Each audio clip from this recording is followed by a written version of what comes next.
Hello, this is Gregg Spence, and Gregg has been playing in the Dayton area, singer, songwriter, musician, solo artist, in bands, different bands. Gregg, can you tell us, when did you get started playing? I had my first band when I was in 7th grade. We weren't good enough to play any songs by, we were trying to figure out a song by The Who, and none of us could play our instruments well enough to do it, so I just started playing a chord, and they picked up on it, so it turned into a song, and I thought, oh, I can write songs. Okay. And then the first real, I don't know, I consider the first real band that I was in was the Underdogs in '88, because we actually played clubs, and we actually got paid a little money and got a following. And I started playing solo about a year before that. Okay. But I played all through high school, but mostly pretty, well, they were good bands, but we played pretty lousy music. Played covers and everything. So okay. Yeah. We did But the good thing about the bands I was in high school was we might have played Rush and Judas Priest, because that's what the kids would hear, but we also threw in the Sex Pistols and the Clash and DOA, and that kind of threw everybody for a loop. So. Was that with the Underdogs? No, that was in high school. In the Underdogs, we did all original stuff. Okay. Except for, well, we did some covers. We did some Stooges and some New York Dolls and some early punk stuff. But okay. It's in the Underdogs, and then we broke up. We stopped playing in January of '90 or '89, and I played in the Killjoys for about 6 months. I played second guitar in the Killjoys.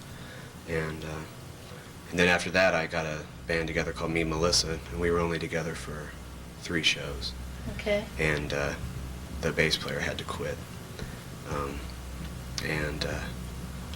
Now I'm playing bass in Cage, and I'm playing solo. I want to start playing solo more now because I'm ready. You're ready. Okay. I'm ready. So you've played in all these different bands, many different instruments. You've been drummer, guitarist, now a bass player. Yeah, I never actually played drums in a band. I always wanted to. That'll be next. Okay. I'll play drums for a band. So if there are any bands that need drummers, they can call me.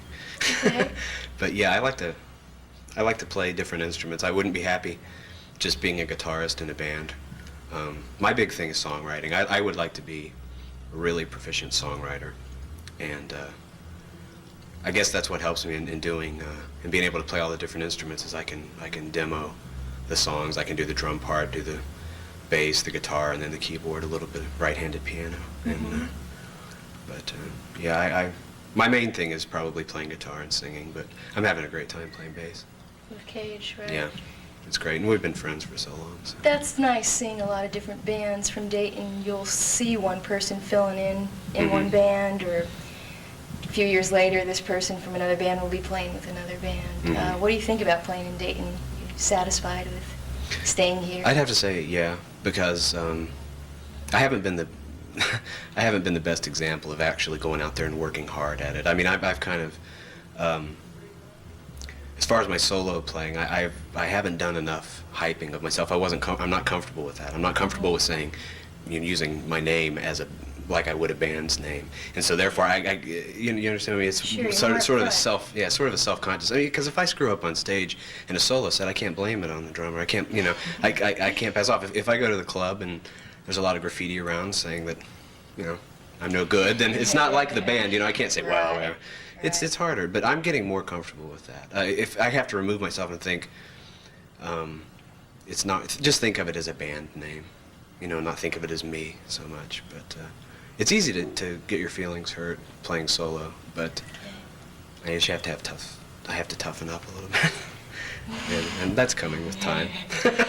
Yeah, I guess. Nobody likes criticism. If you're in a club too and you hear conversations going on or this or that. Well, you have to consider the source. So. Right, where you're at. Yeah, but Dayton is the thing I like about Dayton is that for as long as I've been playing in the scene with the Underdogs and everything, there are several different bands, but nobody really has the same sound. I mean, even like back when the Underdogs first started playing, there was Tuba Blues and Haunting Souls and for instance, the Highwaymen were still in town. Okay. And that's 88 about, right around 88. And I mean, the Haunting Souls didn't sound anything like Tuba Blues. Tuba Blues didn't sound anything like The Obvious. The Obvious didn't sound like us, and so we weren't. I mean, there was a good amount of sort of I guess we're not really professional musicians, so I'd say semi-professional jealousy going on in between us. And we, but it was more like, well, we're going to blow you off the stage tonight. But it was tongue-in-cheek In a in a good lot of way. ways. Yeah, it was Okay. it was a good way. Right, 'cause it's small enough of a... Yeah.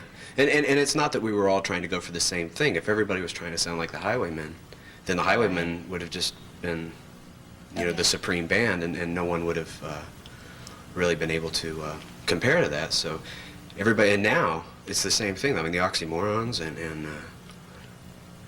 Pure Plastic Tree, everybody sounds different. I really like that. I appreciate that. I think for a town the size of Dayton, all of the bands have, there's a lot of versatility here. Right. There really is a lot of versatility. I mean, you have Planet Ed, and then you have Pure Plastic Tree. You know. Right. Then you have me playing solo, and then you have the Oxymorons. Sharon Lane. Sharon, yeah, Was I she forget. in a band? She was in a I don't band know, I early don't on? think Were so. you around when that was going on? I met Sharon when I started playing open stage night, the Okay, co-op, and right.